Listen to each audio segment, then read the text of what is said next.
Thank goodness I found you, Poker. Someone created an oil well on the estate of the king.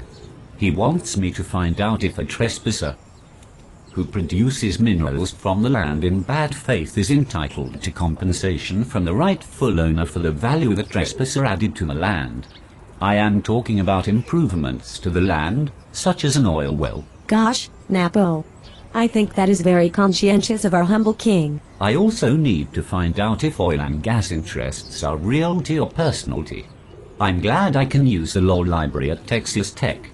There are so many expert professors here. I can ask them if I do not find the answer in Westlaw or Lexis.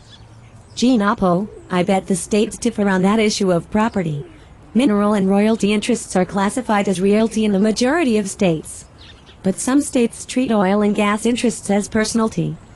I spent an hour and a half looking through my results from a case law search on Westlaw. I got through only half of them. I based my summaries on the keyword in context rather than reading the cases themselves. I have not had time to read 100 cases. Hey, Napo, if you look at the practice guide, Oil and Gas Law by Williams and Myers, the index has a section on realty and personalty classification. It directs you to the volume which lists various states and their classifications based on case law. In Texas, one case holds that mineral interests are realty. Another case finds that oil and gas become personalty when severed from the land. Oh, you tried a secondary source. Righto. Remember when we studied at Oxford for our dual degrees in law and library science?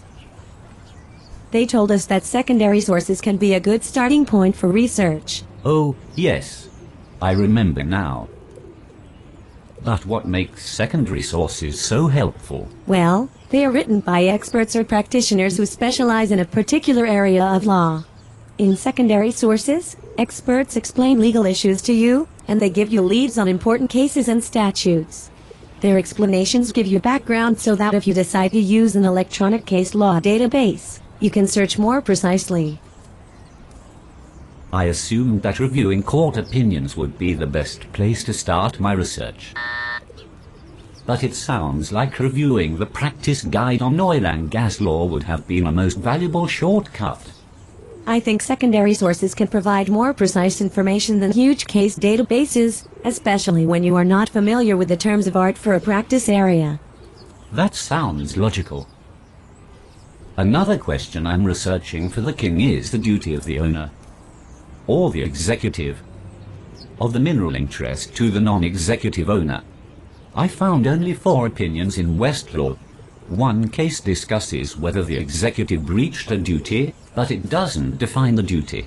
One of the cases states that the duty includes leasing the land where there are minerals.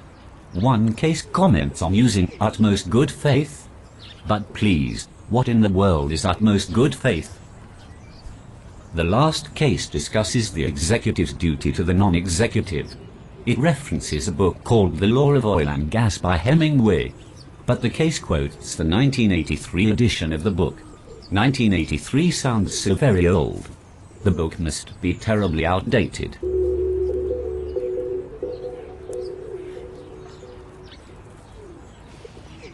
Well, Napo, the Texas Tech Law Library has copies of the 1991 and 2004 editions of that book.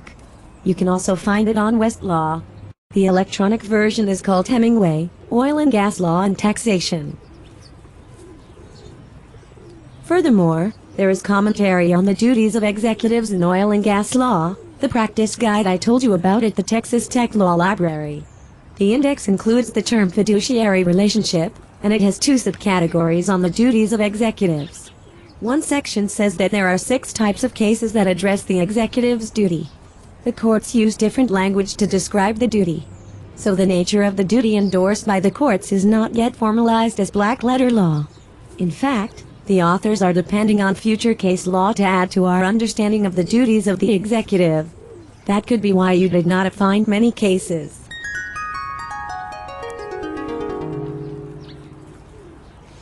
Oh, Poker.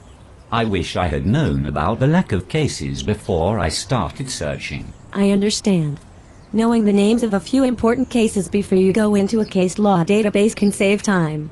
I should also point out that in oil and gas law, the authors discuss terms of art used by various state courts. They explain words and phrases like the one you mentioned. Utmost good faith. Tell me, Poker, who are the authors of this practice guide?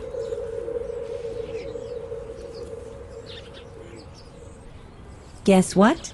The authors are law professors at Stanford, Louisiana State University, and Texas Tech. Oh, Poker. The shame. I forgot that practitioners and professors publish their expertise in secondary sources. I thought my only choices were case law databases or possibly running into a professor on campus or on the battlefield. I'm so glad you found out about secondary sources before the British and Germans and many other countries exiled you to the island of Elba.